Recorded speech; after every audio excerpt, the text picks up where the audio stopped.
We're all looking for something new and exciting to celebrate our holiday dinners this year. Even if you make the same dishes every year, there's a new way to do it.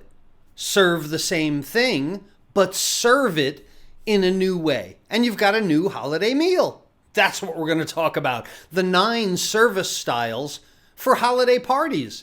Today on the Carefree Cooks Code. I'm Chef Todd Moore, and this is the Carefree Cooks Code, every Tuesday live at noon Eastern. Here's our challenge. How can home cooks cook freely with creativity, confidence, and pride while ignoring recipes and still impressing themselves and others with what they cook? Well, the answer is found in becoming empowered with how cooking works, using dependable and repeatable methods of cooking that work for any ingredient, for any diet, and any desire, just like chefs do. And we'll know we've cracked it when everyone sees cooking as an exciting and rewarding way to improve their relationships, their lifestyles, and their health through better food and cooking. This is the Carefree Cooks Code. Hey, welcome back, everyone. It's the Carefree Cooks Code, the weekly show for the methods, the techniques, the insights into better food and cooking. And we're live every Tuesday at noon Eastern. If you're looking for past videos, the archive is found on Facebook, facebook.com/chef.todd.more/videos. Notice the schedule also. We'll be back together on Thursday for another cook and chat event at 6 p.m. Eastern. If you want to go to Instagram, also often taking pictures of the food I'm cooking and the food I'm eating. Also, Instagram.com/Chef Todd Moore. There's my Thanksgiving plate. It doesn't look like much. It's really not the nicest photo. You know, gravy doesn't photograph so well, but the number of methods, I started thinking about it, the number of methods that go into what looks like a really simple plate, there are so many lessons in there as well. I brined that turkey. Oh my goodness, the flavor of it. Herb on the outside, butter under the skin, and it was just a turkey breast. The gravy was way over the top because of the stock that I made, the sour cream and chive mashed potatoes with it's just, how do I do it?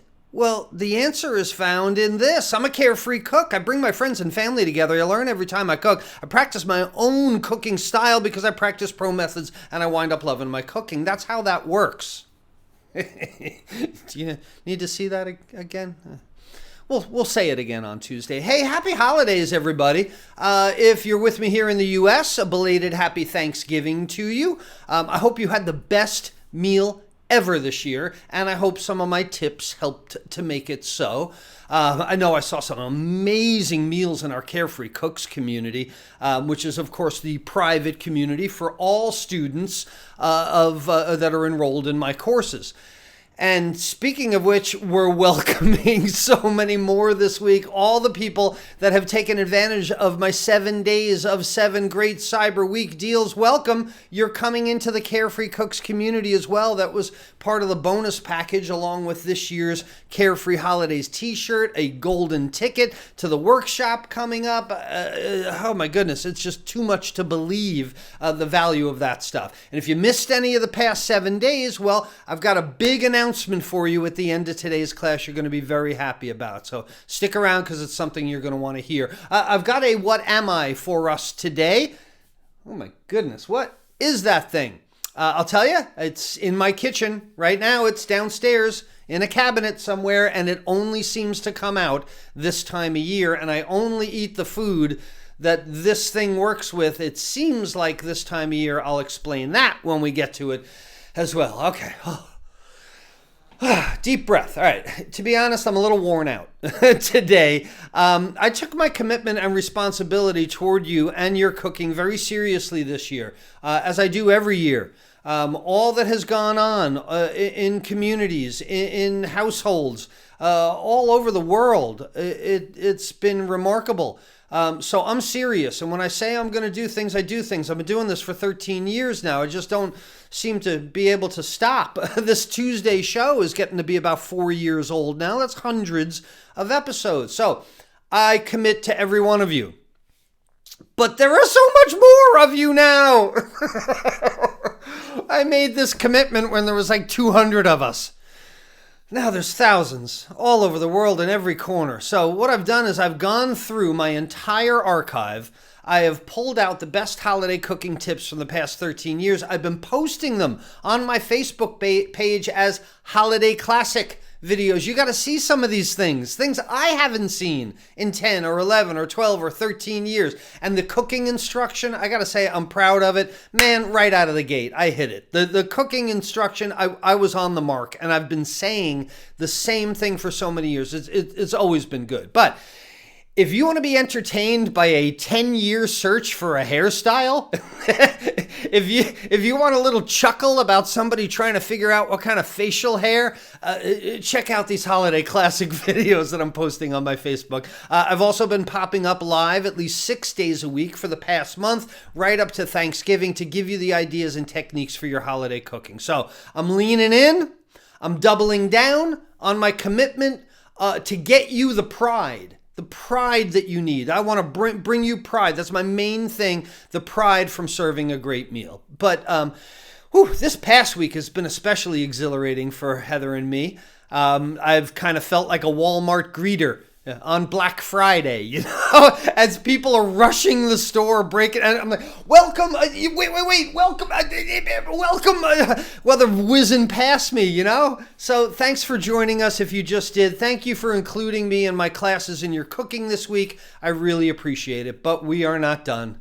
There are more holidays coming. There's more cooking to do. And I've got a topic to share with you today that I didn't talk about last year because holiday parties were mostly put on hold. Now, holiday parties are maybe smaller this year, but there still might be an opportunity to do something new, something cool, something exciting, even if your party is only 2 people, like Heather and me.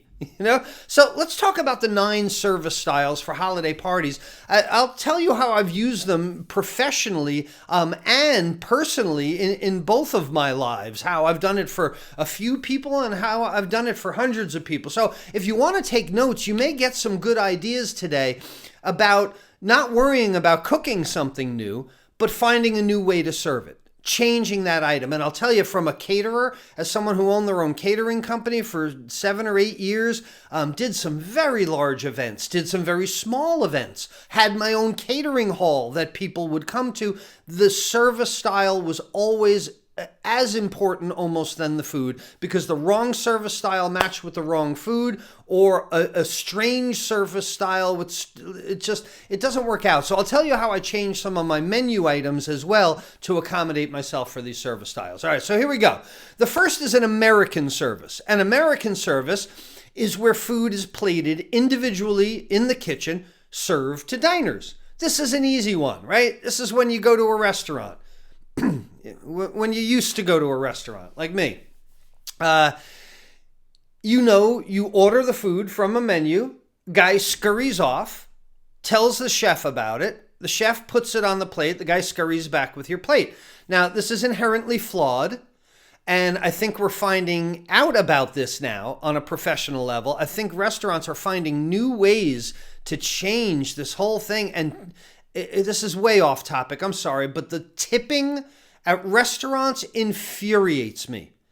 What other industry, what other person do you get to make a judgment about how they did their job that day? I'm going to the dentist tomorrow. Do I get to go, hey, I don't think you did such a good job with my teeth. I'm only going to give you this much. It's ridiculous. Anyway, American service. So at your holiday meal, seat everybody at the table and do a nice little plate up. You got to be confident in your plate up skills, but the advantage to this is the portion control. You get to put a certain amount on the plate.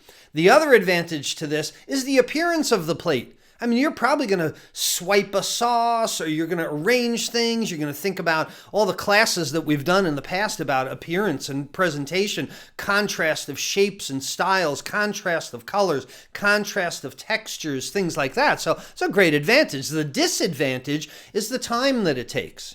Now, for 2 people, not a big deal. But if you're a caterer and you're doing this for a few hundred, It takes a full production staff to set up like 15 plates at a time. Boom, boom, boom. Potatoes, boom, boom, boom. Meat, slice of meat, slice of meat, slice of meat. Gravy, gravy, gravy, gravy, gravy. That's how you do a plate up like that. Take those 20 out, give me another 20, and let's set them up again, okay?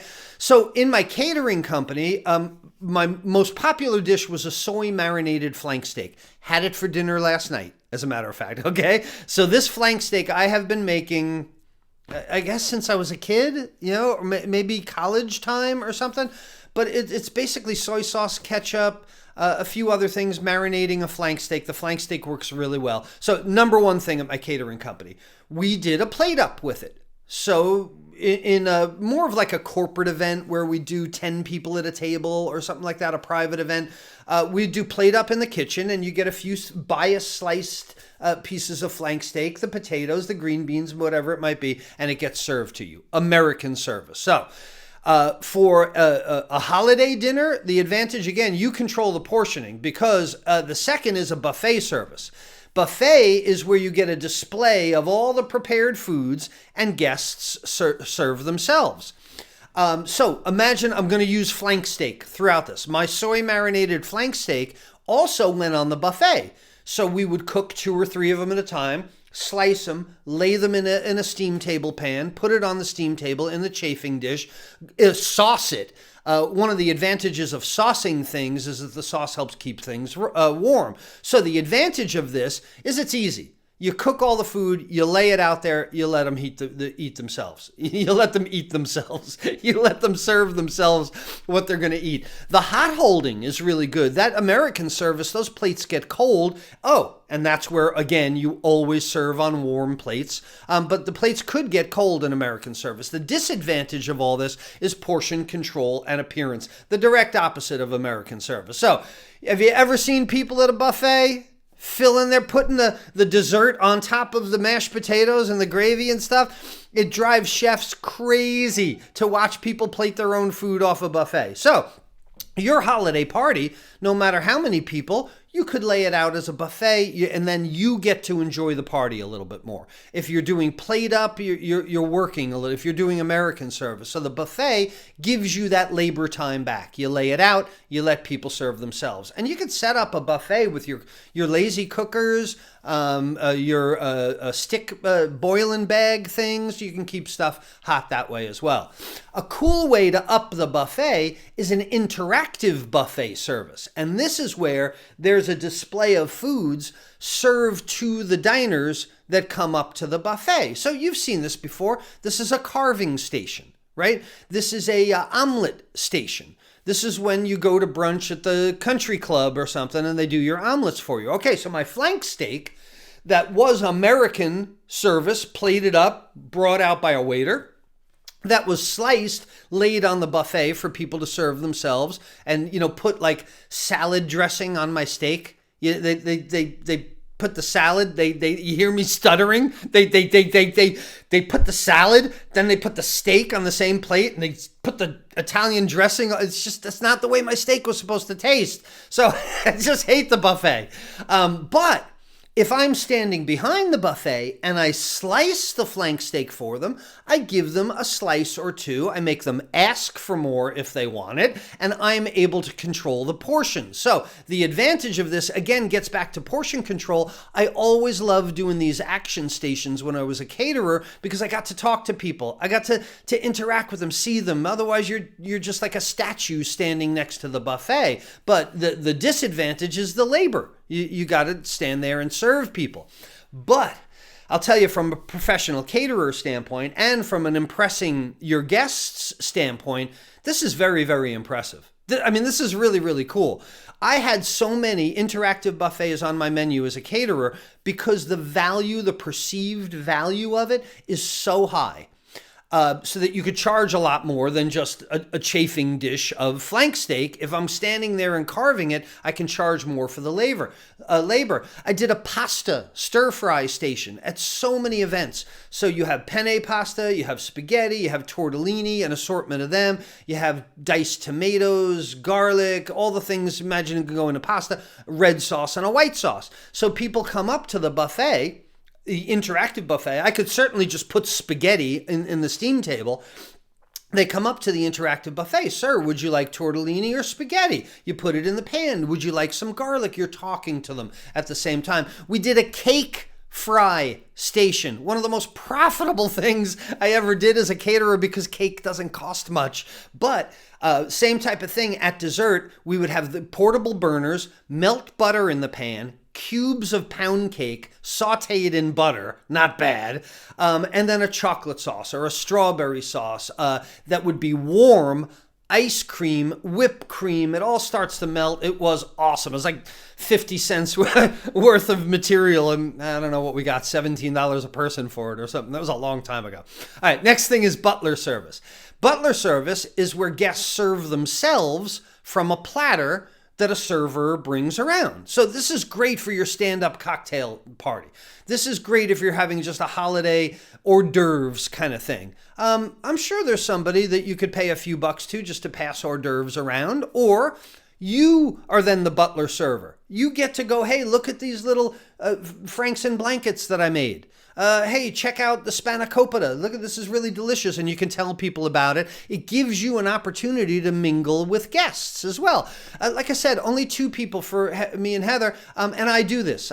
She stands up with a cocktail, and I go, ma'am, this is spanakopita. It is made from finely picked spinach leaves and so on. So, sometimes you just can't get it out of you. All right, the continuing story of my flank steak, which under American service went on a plate, also got sliced on a buffet, also got sliced on an interactive buffet, but the flank steak was so beloved and so good that we used to do little mini flank steak subs. So we got these little tiny brioche buns, or anyway, little tiny rolls, a swipe of a compound mayo. I'm trying to remember what it was, maybe a horseradish sauce, 2 slices of the flank steak, a toothpick. They go on a tray, and it became an hors d'oeuvre, flank steak sub. And again, this isn't at the same event. I just had that thought. That'd be funny. Your wedding is going to be flank steak served butler style, then a flank steak buffet with a flank steak carving station. No, we didn't do this. Look, the advantage of the butler, again, portion control. You are making up. Anytime, we've talked about this, anytime you go from weight or volume to each in portioning, the kitchen controls the portion a lot more. Also, again, you get the interaction. You get to tell people about the thing that you made. The disadvantage is the labor. You got to spend the time going around serving people, and also a limit of items. You can't put turkey gravy mashed potatoes on a tray to walk around, although if you took my flank steak idea, you could make a Thanksgiving sandwich. Maybe like a little tea sandwich, the triangle breads with a little bit of turkey, cranberry, something like that. You could turn it into butler service. That's the whole idea. Next one is English service. English service is where food is plated for each diner at the table by the host. Now you know where we get our traditions for Thanksgiving from. Very Norman Rockwell. It's the father who stands up at the head of the table, says magnanimous things, and begins to carve. You pass him your plate. He gives you some. I'll take the leg, please. I'd like the wing, please. It's English service. So the advantage of this is the portion control. Again, Dad is controlling what he's putting on the plate there. The disadvantage and the presentation. I think, the fact that you're standing there carving, if you're skilled at carving, it looks really cool. If you're not, I remember a Thanksgiving many years ago where someone said to me, was carving the turkey, the host said, hey, Todd, you're a chef. How am I doing now? A close friend, my best friend. So I was able to say this, and I was like, yeah, I've seen bears carve a turkey better. So if you tear the turkey apart, English service might not be best for you. The disadvantage is you got to have the skill, right? And it's time consuming. Were you the youngest child and you were the last one to get a plate? That sucks. Family service is the next one. So what we do is food enough for the entire table is presented on a platter, and guests serve themselves. This is a cool way to do Thanksgiving as well. And I did this one year. I had a large turkey platter, and on the platter was sliced and shingled turkey breast, mound of mashed potatoes, kind of in a design, stuffing in a design, and there was a gravy boat. So you pass this whole platter around and people serve from it. There was something that we used to do really cool at my catering company also. It was called Supper Club. And we used to get 5 or 6 couples and a 5 or 6 course menu. And they would each of the couples would work on one of the courses. And then they would sit down in my catering hall and my staff would serve what they cooked. And it would come on these big platters that we would put in the middle of the table. So that's what reminds me. That's something that you can consider for the holiday as well. Have a supper club together, a potluck kind of thing. But potluck is so horrible when everybody brings their own container and it's laid out. We're going to talk about that in a week or two. As a matter of fact, I think maybe next week. But if you can put some of these service styles even to a potluck, it makes it look a lot better. The advantage of the family style is it's easy. The diners get choices of what's on the plate. You don't get a choice in American style. You can take as much or as little mashed potatoes or stuffing as you want. The disadvantage is the portion control. People will take twice as much as they eat. I can tell you as a caterer, people always put twice as much as they eat on the plate. It's terrible. Give them smaller plates is what we used to do. And also the presentation factor of it. Anytime people are serving themselves, they're not putting a plate together the way that I would like to see the plate. The next is French service. French is where food is prepared or assembled, but often from a raw state, tableside by the server. This is really impressive. Have you ever been to a restaurant where they kind of wheel the cart out? The cart is called a guéridon. They wheel guéridon out, and there's a portable butane burner or an induction burner or something, and you watch them do like a lobster American side table, steak Diane side table where you flambe a steak.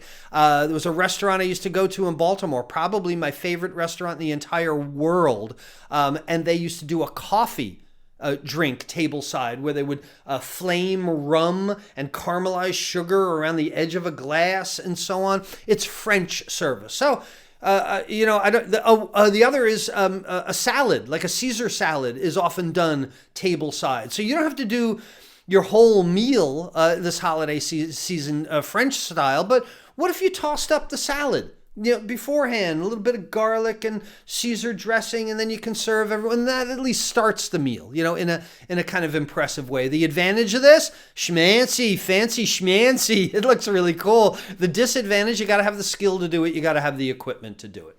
The 8th is Russian service. Russian service is where food is plated from a platter by waitstaff at the table. So they come usually on their arm with this platter and 2 spoons. This is a very classic presentation. 2 spoons. You've got to learn when you're a classic server. You got to learn how to pick up food with 2 spoons. We don't use tongs. You take 2 spoons and you lay it on the plate, and then you take a little bit of this, the asparagus, and you lay it on the plate. It's really, really cool. This is the way your first plate of paella is served in Spain. When I was in Madrid, we went to, I think it was called El Caldron. Do you have any idea how many restaurants are named El Caldron in the Spanish and Caribbean world? I've been to 3 or 4 of them. But at El Caldron, they come out with the big paella pan, but they put the first plate together for you tableside and give it to you. It's Russian service. The advantage is portion control at first. You are putting the plate together for the person. You're making them ask for seconds rather than imagine that they're plating their seconds. The disadvantage, again, a lot of skill involved in this. You can't drop the food onto the plate. You want the plate to look nice after you're doing that, and it's time consuming as well. God, once again, between first person and last person at the table, this could be 20, 30 minutes if you're going to plate everybody. So you usually need multiple waiters to do Russian service. All right, number 9, service style number 9 to consider for your holiday party is the really fancy schmancy. This is synchronized service. This is where food is served to all the diners simultaneously by waitstaff. 1 waitstaff for each diner at the table. This is your fanciest wedding. Right? This is your fancy schmancy. Now, I'm not sure if this is approachable for most home cooks, because if you're going to have your family over, then you need maybe the the black sheep of the family, or the cousins that you don't really like, hire them to do synchronized. But you need as many waiters as you do relatives. So the advantage of this, again, it's very, very impressive. It's American service in that it's plated back in the kitchen, so you've got the portion control as well. But the disadvantage is where you're going to find these people, right? Where are you going to find these people to do this? But if you've been to a really fine wedding, or if you've been on a cruise ship, very often at a country club, they do this as well. And you'll see there's a military precision to it.